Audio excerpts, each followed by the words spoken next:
Egg fried rice సింపుల్గా టేస్టీగా ఇంట్లో ఎలా ప్రిపేర్ చేసుకోవాలో మీకు చూపిస్తాను. ఆన్ చేసి ప్యాన్ పెట్టుకుందాం. ఇక్కడ 2 టేబుల్ స్పూన్స్ ఆయిల్ యాడ్ చేస్తున్నాను.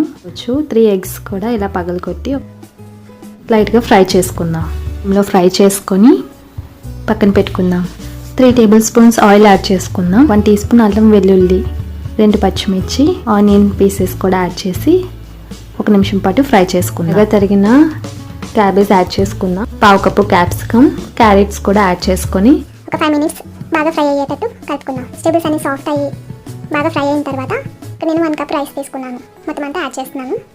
రైస్ అంతా యాడ్ చేసుకొని మొత్తం అంతా కలిసేలా కలుపుకోవాలి. మనం ఫ్రై చేసుకున్న ఎగ్ బుజ్జి కూడా యాడ్ చేసుకుందాం.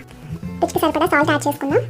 కారపొడి 1/2 టీ స్పూన్, మిరియాల powder 1/2 teaspoon, garam masala 1/2 teaspoon. మొత్తం బాగా కలిసిన తర్వాత ఇందులో మనం 1 tablespoon soya sauce, 1 tablespoon vinegar add చేసిన తర్వాత